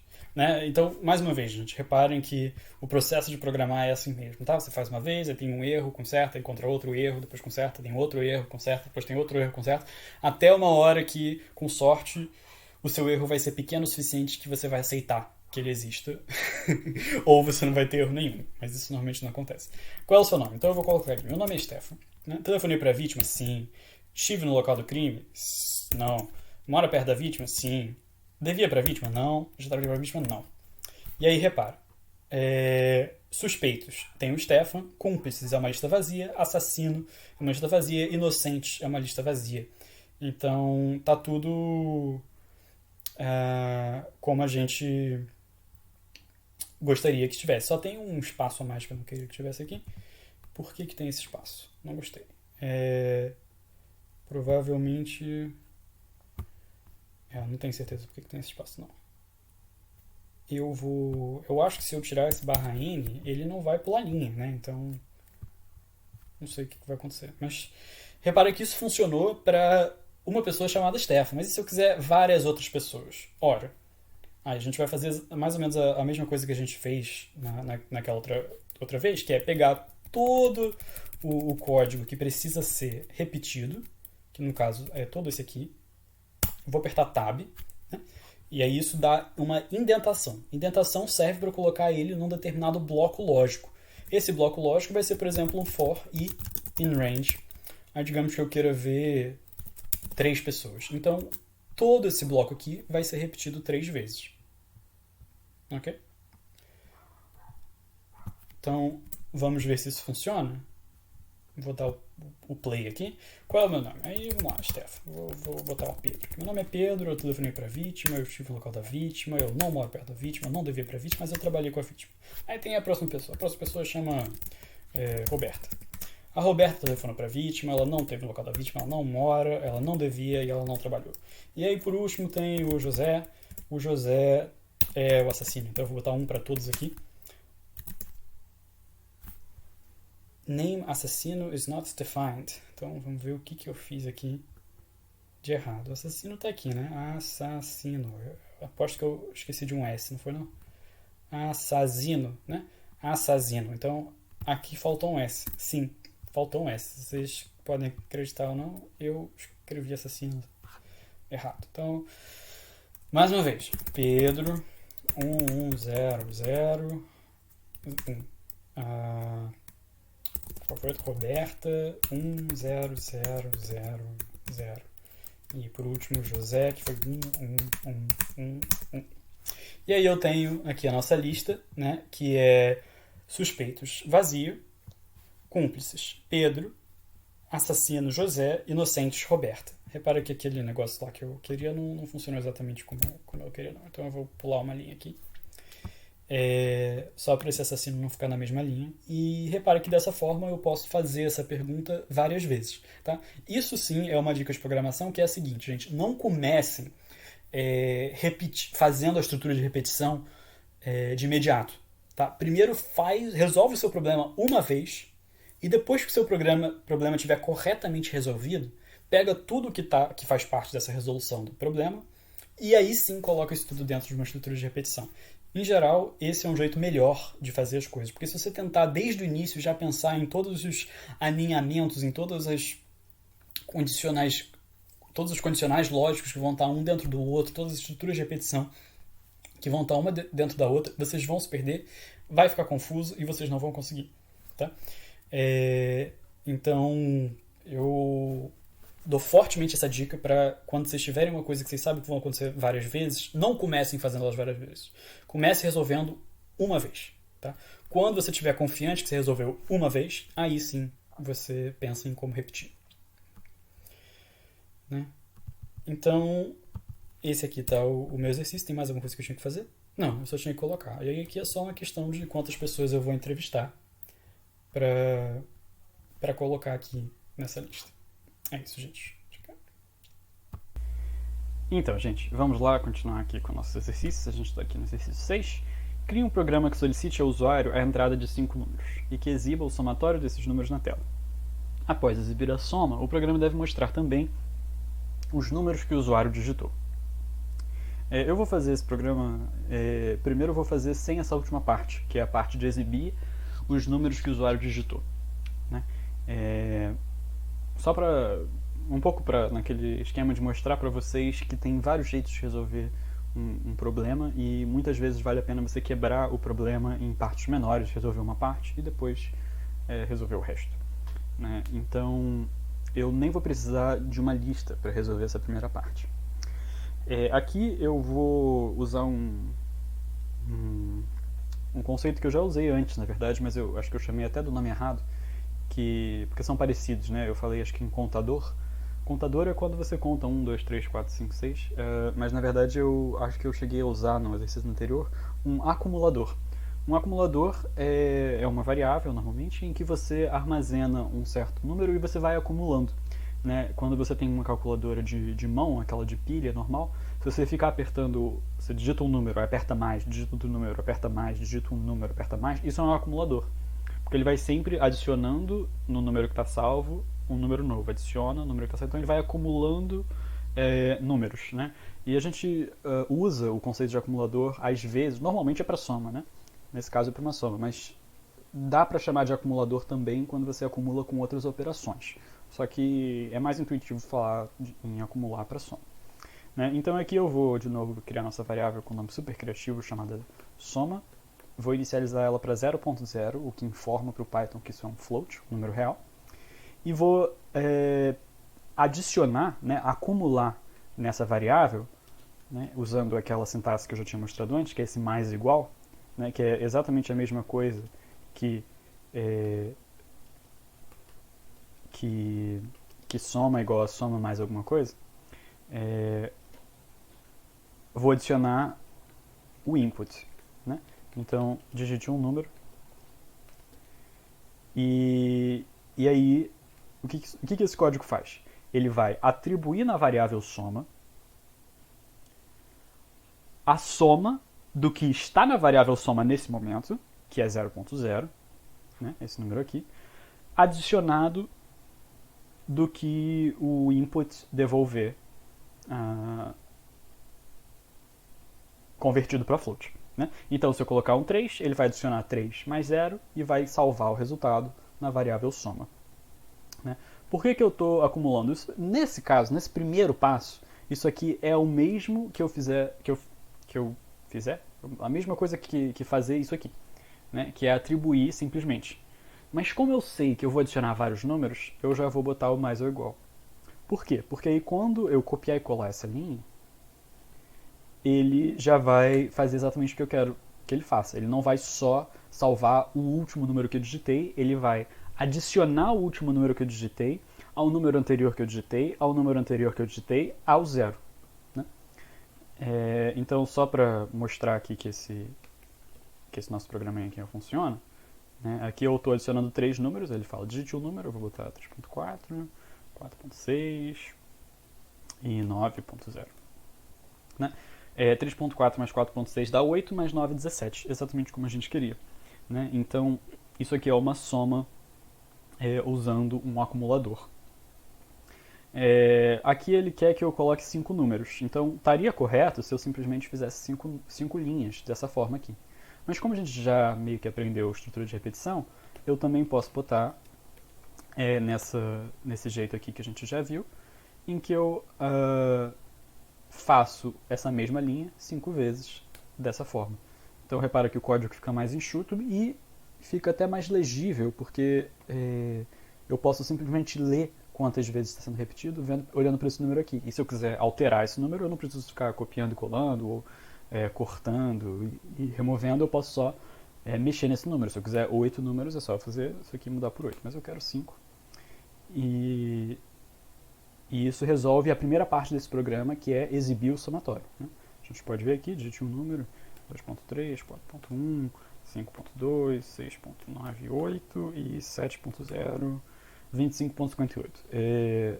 Aí vocês podem fazer essa conta na calculadora para checar se está certo, mas eu tenho bastante confiança que está certo. Né? 7 mais 6 dá 13, mais 5 dá 18, mais 4 dá 22, mais 2 dá 24 e mais uns quebrados dá 25.58. Então isso aqui deve estar correto. Mas isso aqui não faz a última coisa que esse programa pede, que é, depois de exibir a soma, mostrar todos os números que foram digitados. E por que isso aqui não faz? Porque eu não estou salvando os números que foram digitados em algum lugar, né? Para eu salvar o número em algum lugar, eu preciso, né, normalmente, criar uma variável e ficar salvando esse número, né? E aí eu vou fazer da seguinte forma. Eu vou botar um vetor chamado números, uma lista vazia. E eu vou criar também uma variável temporária que eu vou vou chamar de temp, que vai ser um float. E aí eu vou ter que alterar um pouquinho o meu programa, que é assim, em vez de colocar direto no acumulador, que está correto, né, eu vou primeiro salvar na variável temp, né? Repare, então, 5 vezes, né, eu vou salvar na variável temp o número que eu pedi do usuário. Em seguida, aí sim, eu vou acumular na variável soma, né? Reparem, mais uma vez, isso aqui é rigorosamente a mesma coisa que isso aqui, tá? Mas se acostumem com esse jeito de escrever, porque poupa muito tempo, muitas vezes vocês vão ter que acumular coisas, né? Então, soma igual a soma mais tempo, mais temp.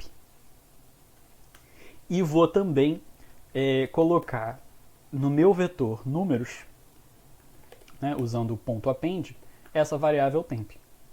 No final, se tudo der certo, eu vou ter a lista de todos os números que foram digitados. Então vamos ver. 3.2, 5.1, 4.2, 7.8, 12.0. E aí eu tenho 32.3, que é a soma, e depois eu tenho 3.2, 5.1, 4.2, 7.8, 12.0. Perfeito, esses foram os números que eu digitei. Mais uma vez, se isso aqui foi um pouco rápido ou difícil, façam perguntas, gente. Manda um WhatsApp, faz pergunta na monitoria, mas essa aqui é a resolução desse exercício. Vamos lá, exercício 7. Ler um vetor A de 4 números. Depois, ler mais um número e guardar em uma variável x. Armazenar em um vetor m o resultado de cada elemento de A multiplicado pelo valor x. Logo após, imprimir o vetor m. Repare que isso com certeza foi escrito por um programador, né? Não foi escrito por alguém que sabe escrever. Porque não dá para entender nada do que está sendo pedido, né? Isso aqui não é um problema claro, né? Mas a gente faz passo por passo, a gente vai conseguir entender. Ler, né? A gente já meio que entendeu que quando a gente pede ler, a gente está lendo da entrada. Então a gente quer que o usuário coloque alguma coisa. Então a gente vai querer um vetor A, que eu vou inicializar como vazio, e aí 4 vezes, né? A gente já deve estar familiarizado com essa sintaxe, 4 vezes eu vou ler 4 números, né? Então eu vou colocar em A, então vou append em A, a conversão do input de um número. Né? Espero que isso esteja claro aqui, mas isso aqui, essa linha vai ser repetida 4 vezes por causa desse for. Né?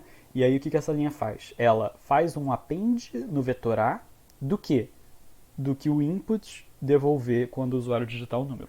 Né? E aí esse input, antes de ser colocado no vetor, ele vai ser transformado em float, porque normalmente o input devolve uma string. Né? Se esses palavreados assustem, gente, fiquem calmos, tá? String é aquilo, cadeia de caracteres, float é um número real. A gente só tem que ter esse cuidado com os tipos de dados que a gente está lidando. Mas vai dar tudo certo.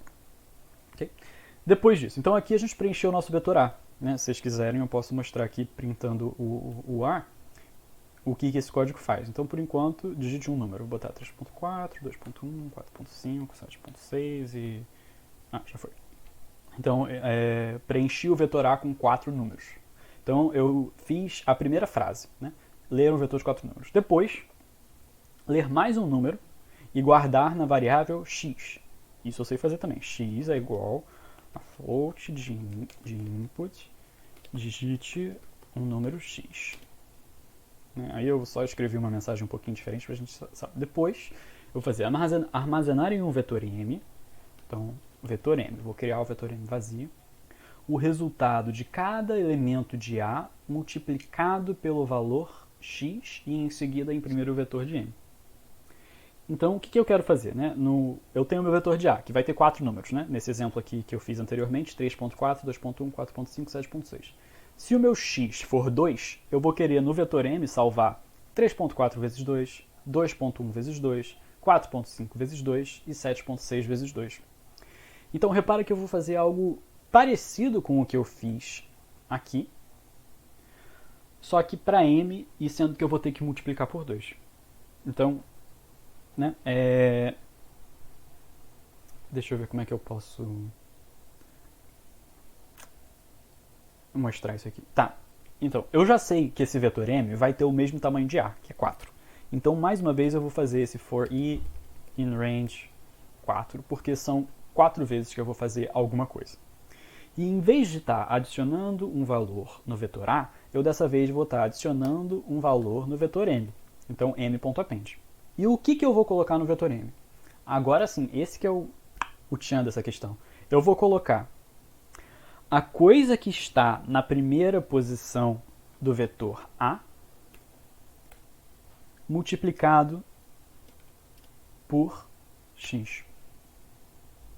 Ok? Então, vejam o que esse código faz. Esse A e abre chaves e fecha chaves, o que significa? Significa que eu vou para o vetor A, na posição i, pego esse elemento, que é o iésimo elemento de A, e multiplico ele por x. E o resultado disso vai ser apendado, digamos assim, em m. Ok? Então, isso aqui é algo que a gente usa muito, tá? Para a gente acessar um elemento de um vetor, a gente coloca o nome do vetor, seguido de, entre chaves, um número. Nesse caso, o i é um número, tá? Percebam, o i é um número. I, dentro desse for aqui, começa em 0 e vai até 3. Então, na primeira vez que esse for for executado, i é 0.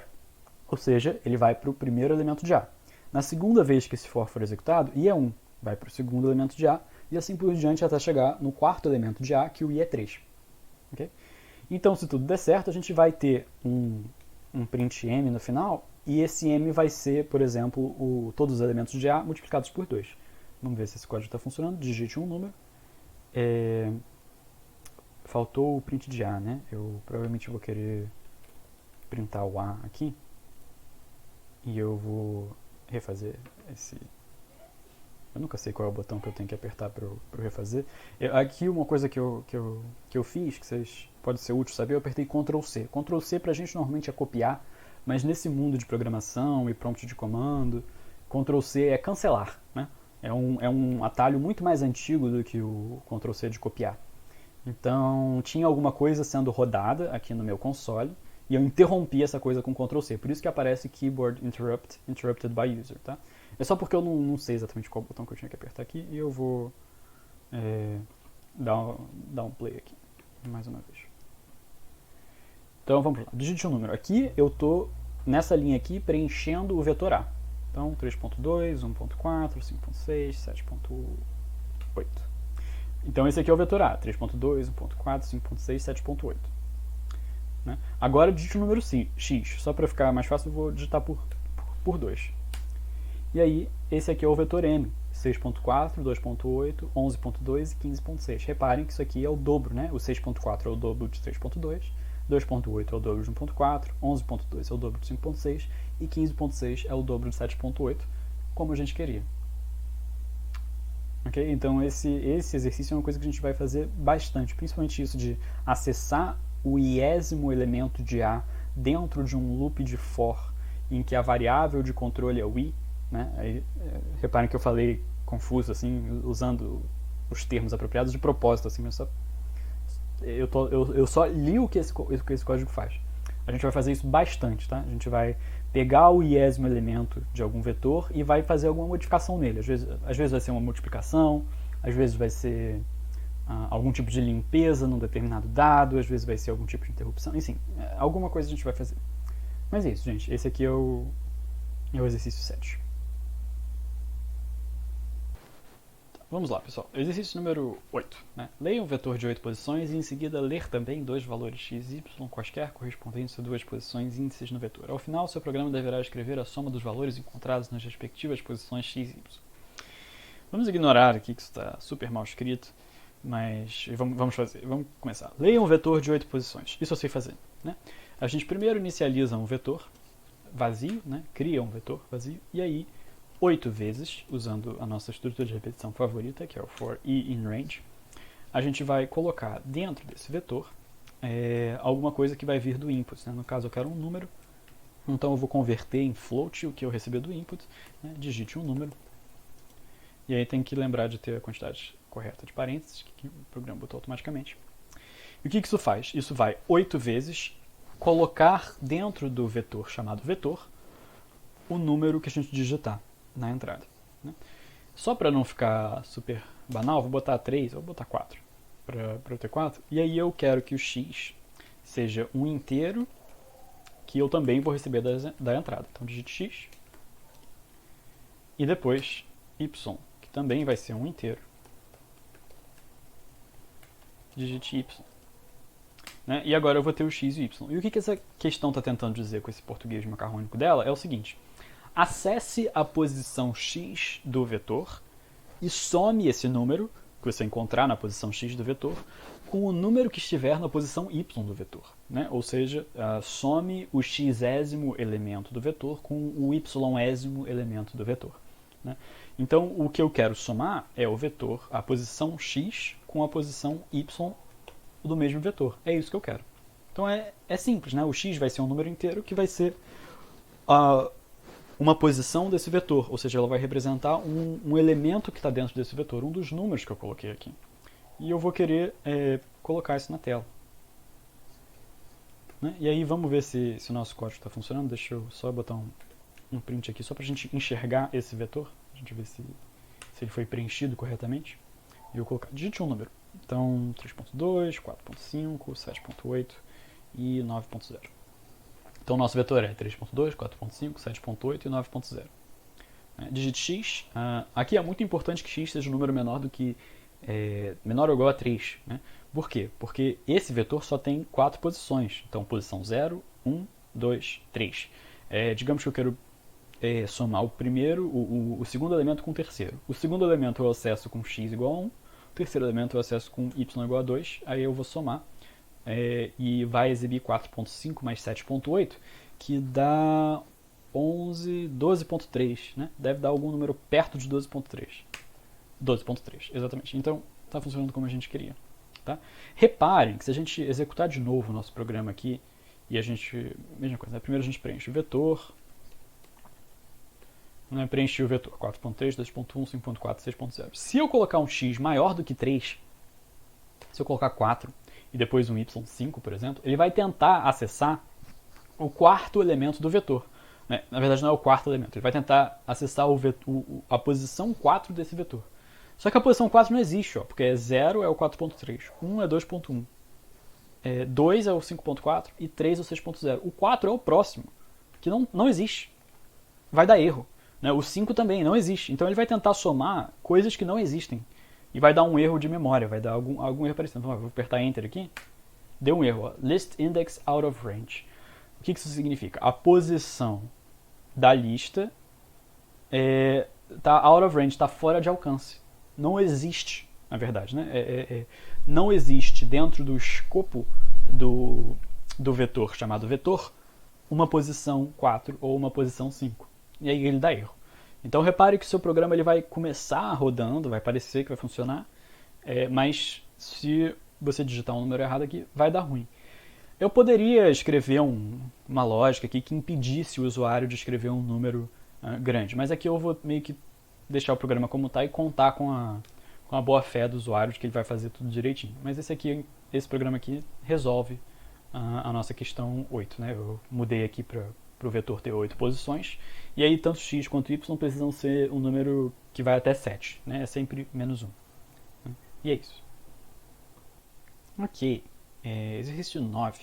Leia dois vetores de 4 posições, verifique e escreva se um é anagrama do outro. Exemplo, arar e rara, Roma e amor, meia e ieão são anagramas. Essa questão tem alguns detalhes. E com o que a gente ensinou para vocês é um pouco difícil resolver ela completamente. Tá? Tem alguns pequenos detalhes que ficam um pouquinho mais difíceis, mas vou mostrar. Tá? Primeira coisa é que diz o seguinte: verifique se um é anagrama do outro, e os exemplos que eles dão são palavras. Né? Palavras são strings, são cadeias de caracteres. E, tecnicamente, palavras, strings, cadeias de caracteres são sim vetores. São vetores de caracteres. São caracteres ordenados. Né? E o conceito de vetor é uma lista ordenada de variáveis do mesmo tipo. Se essas variáveis forem do tipo caractere, um vetor de caracteres, uma palavra, nada mais é do que uma lista ordenada de caracteres. Em Python, não é exatamente assim que a gente estrutura, porque string é o seu próprio tipo. String não é uma soma de um tipo char, de um tipo caractere. Em C, por exemplo, é. Mas em Python, um char nada mais é do que uma string de tamanho 1. Né? Mas, enfim, se isso foi confuso, não fez sentido nenhum para vocês, fiquem calmos. Eu vou primeiro resolver esse programa sem usar lista, usando apenas palavras, usando apenas strings. Né? Então, primeiro eu vou começar com palavra 1, que eu vou pedir do usuário. Né? Digite uma palavra. E depois a palavra 2, que eu também vou pedir do usuário. Digite uma palavra também. Agora eu tenho duas palavras. Eu também vou criar uma variável, que vai ficar claro porque que eu vou usar depois, chamada anagrama, que vai ser uma booleana.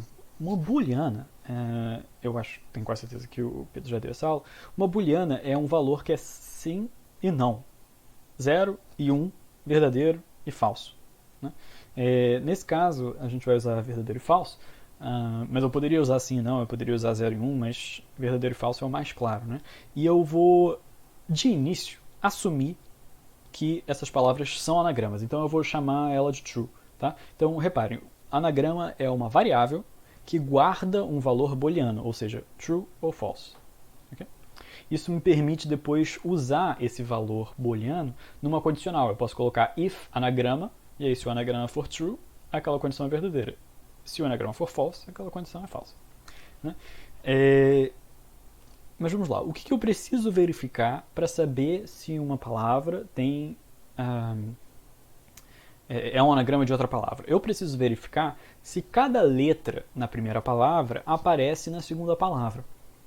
Né? Então, eu posso escrever isso em Python desse jeito assim maravilhosamente expressivo, que a gente chama em computação, que é assim: para cada letra na palavra 1, e pronto, for letra em palavra 1. Isso aqui está corretíssimo. Por quê? Porque palavra 1 é um objeto que você pode quebrar em partes menores, que você pode iterar. E aí você chama cada uma dessas partes menores de letra. É isso que o Python está fazendo. Eu poderia usar i, eu poderia usar range, eu poderia usar um monte de coisa aqui, mas o Python permite eu escrever dessa forma muito clara pra gente, que é cada letra da palavra 1, eu vou fazer alguma coisa. O que eu quero ver? Eu quero ver se essa letra ela está na palavra 2. E aí eu uso o in. Né? O in pergunta se esse elemento, se letra é um elemento da palavra 2. Como a gente está falando de palavra, os elementos ou partes ou subconjuntos da palavra é o quê? É um caractere, ou seja, é uma letra. Né? Isso talvez fique ainda mais claro se eu tivesse uma lista de números, e aí a lista seria o objeto inteiro, e a parte, ou subconjunto, ou o elemento, seria cada um dos números. Mas aqui a gente está lidando com a palavra, então a parte da palavra é a letra. Então, se a letra está na palavra 2, na verdade eu quero botar, se ela não estiver na palavra 2, eu sei que isso não é um anagrama. Então, se qualquer letra da palavra 1 não existir na palavra 2, eu sei que isso não é um anagrama. Então eu vou mudar o valor da variável anagrama para false. Ok? E o que acontece? Se eu fizer esse for inteiro, ou seja, se eu passar por cada uma das letras da palavra 1 e alguma delas não existir na palavra 2, esse anagrama vai ser atualizado para false. Se todas elas existirem na palavra 2, esse anagrama vai continuar com o valor anterior, que é true. Né? Então isso me permite fazer uma condicional que seria assim, if anagrama, aí eu digito print, são anagramas. Se não, eu imprimo, né, não são anagramas.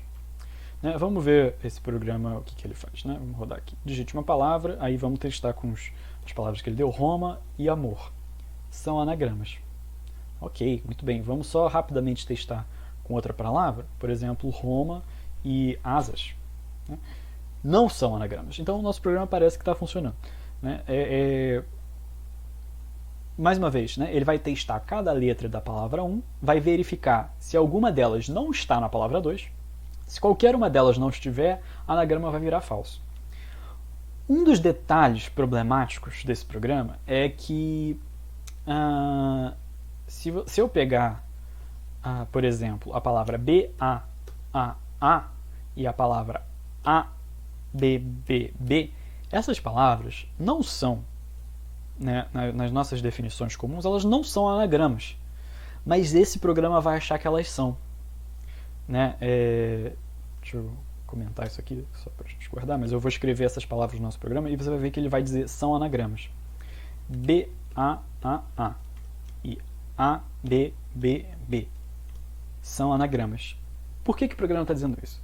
Porque o programa não está contando quantas vezes a palavra se repete. Ele só está vendo assim, primeira letra da palavra 1, B. B existe na palavra 2? Existe, beleza. Segunda letra da palavra 1, A. A existe na palavra 2? Existe, beleza. Terceira letra da palavra 1, A.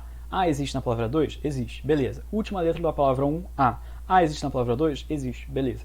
Então, ele só está verificando existência ou não existência. Ele não está verificando quantidade de vezes de existência, digamos assim, né? Quantas vezes aparece. E isso é um problema nesses casos em que a gente tem repetição. Se eu estiver lidando com palavras ou números ou o que quer que seja, que não tenha repetição de elementos, esse programa aqui está perfeito e está pronto. Né? Para palavras, nesse caso. Né? Depois eu vou mostrar com uma lista de números. Agora, se eu quiser lidar com esse caso, né? Isso aqui a gente chama de um... em inglês a gente chama de um edge case, né? Um caso limite, um caso... são os casos problemas, né? São os casos problemáticos. Vai ser um pouco mais difícil. Na verdade, bem mais difícil. Eu vou ter que basicamente verificar quantas vezes a letra 1 se repete na palavra 1, quantas vezes a letra 1 se repete na palavra 2, quantas vezes né? Eu vou ter que fazer isso. E dá pra fazer. Né? Só é um pouco chato.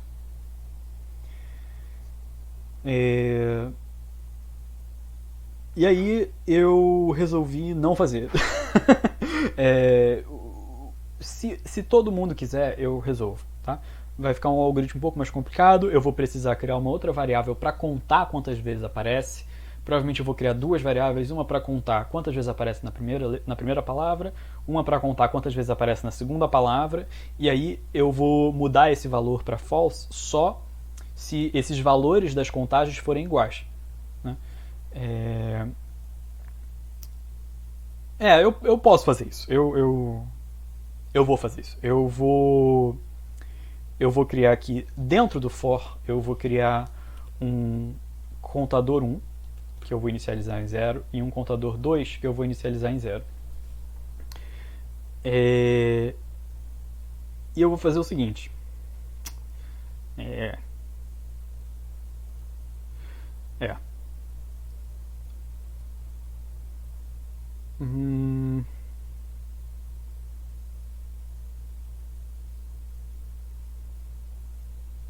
Eu vou ter que percorrer a palavra 1 duas vezes.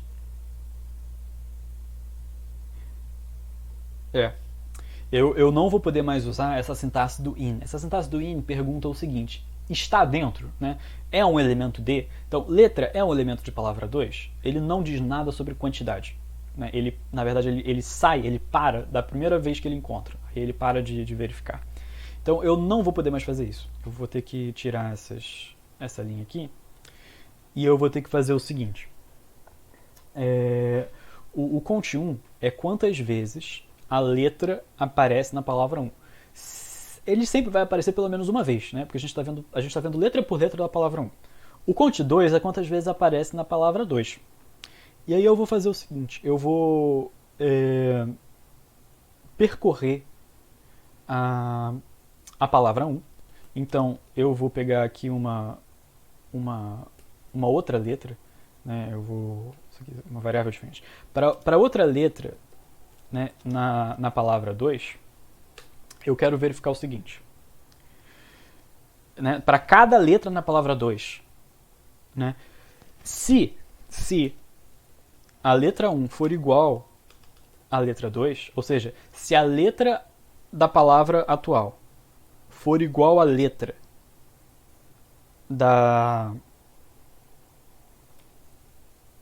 alguma das letras, né, da palavra 2, então eu vou aumentar 1 nesse contador. Né? Eu vou contar, olha, de fato, a gente tem uma igualdade entre essa primeira letra da palavra 1 e alguma das letras da palavra 2. Eu também tenho que checar, isso que é um pouco ineficiente e vai tornar o meu código meio difícil de entender. Eu também vou ter que, mais uma vez, né, eu vou ter que, dentro desse for, eu vou ter que percorrer a palavra 1 de novo. Né? Então isso é uma ineficiência. Provavelmente tem algum jeito de eu só percorrer uma vez, mas eu acho que não. Eu acho que eu tenho que percorrer de novo. Então eu vou percorrer de novo a palavra 1 e vou ver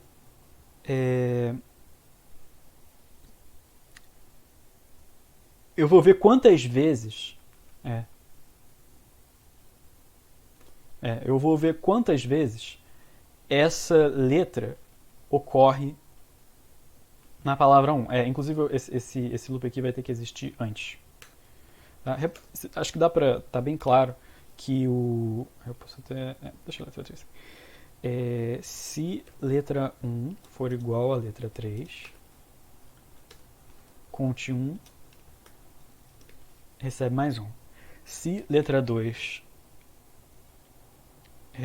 se letra 1 for igual a letra 2, count 2 recebe mais 1. E aí no final, agora sim, eu vou mudar a minha booleana. Se o count 1 for igual a for diferente do count 2, significa que existe uma quantidade diferente de uma determinada letra numa palavra do que a quantidade que existe na outra palavra. Aí eu vou ter que transformar o meu anagrama em false. Né? E aí o resto do meu programa continua igual. Então vamos ver se o nosso programa funciona. Primeiro eu vou testar com Roma e Amor. Roma e Amor. São anagramas. Parece que está funcionando. Vamos ver. Agora eu vou testar com Roma e Casa. Não são anagramas. Parece que está funcionando. Agora vamos testar com o nosso caso difícil, né? Que era A, B, B, B e B, A, A. Não são anagramas. Então, acho que funcionou. Gente, eu sei que está complicado. Isso aqui foi um algoritmo meio difícil, né? Vocês repararam que eu fiquei pensando e tal, assim. E eu já fiz programação 1, 2 e 3, né? Então eu já fiz quase 2 anos de programação. Eu resolvi um monte de algoritmos parecidos com esse. Eu não... foi um exercício ruim que a gente passou. Pelo menos do jeito como está escrito, porque ele exige, na minha opinião, mais do que ele deveria.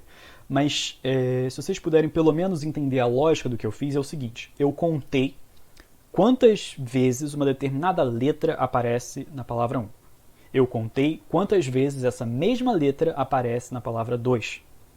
Eu verifiquei se a contagem dessa letra na palavra 1 e na palavra 2 são iguais. Se não forem, não é um anagrama. Okay? Então é isso que esse código aqui faz. Mas para isso eu precisei fazer 2 fors dentro de um outro for. Tá? Mas se vocês quiserem depois discutir em detalhes, linha por linha, o que esse código faz, eu posso fazer também, mas isso aqui está funcionando para palavras. E agora a última coisa que eu quero fazer e se a gente quiser fazer isso com um número? Se a gente quiser usar listas, tá? Eu vou, primeiro de tudo, eu vou salvar isso aqui. Né? Eu apertei Ctrl S para salvar. E se em vez de palavra 1 e palavra 2, eu quiser ler um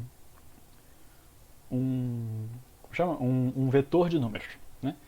Aí a gente vai, né? Eu vou colocar todo esse programa aqui até o final entre comentários. Vamos lá. Eu vou criar um vetor 1, que é uma lista vazia. Vou criar um vetor 2, que é uma lista vazia. E aí eu vou colocar várias coisas dentro do vetor 1 e vetor 2, né? Então, primeiro, for in range 4, ou seja, eu vou repetir 4 vezes. Coloca dentro do vetor 1, né, vetor 1.append, transformando em número, né, em real, né, em float, digite um número. Aliás, deixa eu botar int, porque tem menos chance de dar ruim. Digite um número inteiro. Então isso aqui vai preencher 4 vezes digite um número inteiro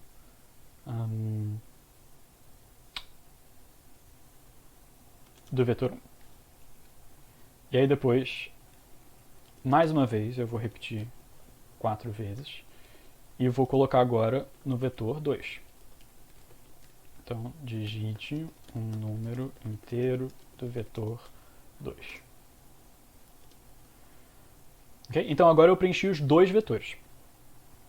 O que eu tenho que fazer depois que eu preencho os 2 vetores? Aí eu vou meio que transmutar o código que eu fiz anteriormente para esse código novo, só tomando um cuidado para lidar com uma lista em vez de estar lidando com uma string. Né? Eu vou criar aquela nossa variável booleana, que vai começar sendo true. E aí, para cada elemento na palavra 1, né? Foi o que eu tinha dito antes. Então, aqui para cada número, aí eu vou escrever num, no vetor 1, eu quero verificar. O que eu quero verificar? Aí eu vou inicializar um contador em 0, inicializar um segundo contador em 0, e aí eu vou contar de novo no vetor 1, né? For número in vetor 1, quantas vezes ele aparece ali. Então, se o num for igual a num2, eu quero contar uma vez aqui. E aí depois eu vou criar um num3 e vou perguntar se o num é igual ao num3, e se for, eu vou incrementar o meu segundo contador. Né? Então aqui eu tá muito parecido, aliás, tá igual, né? A isso aqui. A única diferença é que eu estou usando num1, num2, num3 em vez de letra 1, letra 2, letra 3. Aliás, eu posso até botar faltou num1, num2 e num3, né? Então, só para ficar bem parecido, onde antes estava escrito letra 1, agora está escrito num1. Onde antes estava escrito palavra 1, agora está escrito vetor 1. Okay? Mas de resto está igual. Né? E aí eu chego no final aqui e pergunto: o count 1 é diferente, né? Perdão, é diferente do count 2? Se for diferente, significa que o meu anagrama é falso. E agora sim, if anagrama, reparem que ficou realmente muito parecido o código, né? Esse final do código aqui, na verdade, é igual. Vou dar um Ctrl C aqui. If anagrama, print são anagramas, else print não são anagramas. Então, repare que está muito parecido. Vou tirar isso aqui só para ficar bem claro, assim, ficou bem parecido. Né? Só que isso lida com um vetor de números em vez de lidar com 2 palavras. Né? Digite o número inteiro do vetor 1. 2. O outro número inteiro, 4. 5. 8. Então eu digitei 2, 4, 5, 8, né? Agora vamos botar esses mesmos números. Então, eu quero que seja um anagrama. Digite o número inteiro do vetor 8. 8. Eu botei 4? Não. 4, 2, 5. Ou seja, são anagramas. E ele escreveu são anagramas. Vamos mais uma vez botar números diferentes. Então, 1, 2, 3, 4. E agora, vetor 2. 5, 6, 7, 8. Então, repare que não são anagramas. Não são anagramas. Ok, gente. Então, eu sei que esse exercício foi difícil. Eu peço desculpas, assim, como responsável por ter passado esse exercício. E espero que tenha dado para entender. Talvez não tenha dado para entender linha por linha. E provavelmente vocês não se sentem confiantes que vocês conseguiriam fazer esse código igual. Mas talvez vocês conseguissem fazer aquele anterior, aquele que só vê se um está na palavra do outro, né?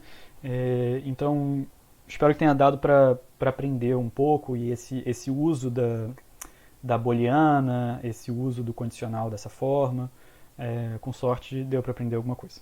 É isso, gente. Obrigado.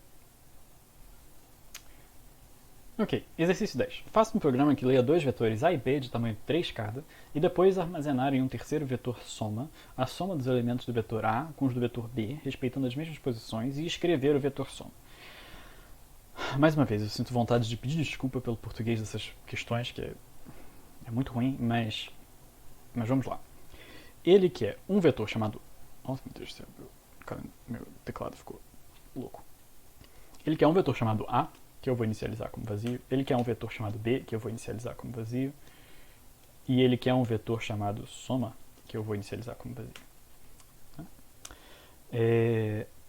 Aí ele quer que eu leia, né, que eu preencha, né, eu prefiro a palavra preencha o vetor A e preencha o vetor B, né, ou leia da entrada, né. Então eu vou mais uma vez, for i in range quantas vezes? Tamanho 3, né. Em range 3 eu vou colocar no A. Eu posso colocar um float, tanto faz, né? Eu posso só colocar uma string, né? Digite um elemento de A. E aí depois eu vou fazer a mesma coisa, for i in range 3, b.append, digite um elemento de B. Ok, então isso aqui preenche o elemento A e o elemento B. E aí o que eu quero fazer? Eu quero preencher o vetor soma. Então eu vou de novo, né? Aqui até poderia ter uma pequena otimização que eu poderia fazer, que eu poderia já preencher o vetor B e o vetor soma ao mesmo tempo. Mas vou fazer bem de cada vez. E vou pegar vou dar um soma.append e o que eu vou colocar dentro do soma? Eu vou colocar a posição i do A somada com a posição i do B, né? Porque o que ele quer? A gente sabe que A e B têm a mesma quantidade de elementos. Na verdade, A, B e soma no final vão ter a mesma quantidade de elementos. E ele quer que eu some o primeiro elemento de A com o primeiro elemento de B, o segundo elemento de A com o segundo elemento de B, o terceiro elemento de A com o terceiro elemento de B. E vai gravando nessas mesmas posições no vetor soma. E no final, eu vou, só para ficar bem claro, vou printar o A, o B e o soma. E aí vamos ver se isso está funcionando como a gente quer. Digite um elemento de A. E só para ficar mais curioso, eu vou botar uns elementos meio bizarros aqui. Vou botar um elemento tipo... Não. É uma soma, né? Então a gente quer que seja números. Então deixa eu interromper isso aqui e deixa eu consertar isso. A gente quer que sejam números. Então eu vou transformar esse input aqui num float. Lembra de botar os parênteses certinhos.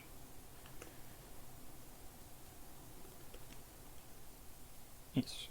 Aqui eu não preciso transformar em float porque a soma de dois floats necessariamente é um outro float. Tá? Então isso aqui já deve funcionar certinho. Mas vamos lá. Digite um elemento de A. 3.2, 4.1 e 9.0, e aí um elemento de B, e aí eu vou botar 1.0, 2.0 e 3.0. Então, aqui está A, 3.2, 4.1, 9. Aqui está B, 1.0, 2.0 e 3.0. E aqui está a soma, 4.2, que é 3.2 mais 1, 6.1, que é 4.1 mais 2, e 12.0, que é 9.0 mais 3.0. Então, está certinho, ele está somando a primeira posição de A com a primeira posição de B, a segunda posição de A com a segunda posição de B, a terceira posição de A com a terceira posição de B. E está gravando isso no vetor soma. Então, é isso, pessoal. Se eu quisesse, né, eu poderia, na verdade, tirar essa linha aqui e ia funcionar. Né? Eu poderia preencher o vetor soma logo depois de colocar um elemento em B. Mas não precisa. Eu acho que assim o programa está mais claro e dá para ver muito claramente o que a gente faz, e é bom para vocês treinarem esse ponto append dentro de um for, que é algo que a gente faz o tempo todo quando a gente está preenchendo o vetor de alguma maneira. É isso, gente. Obrigado.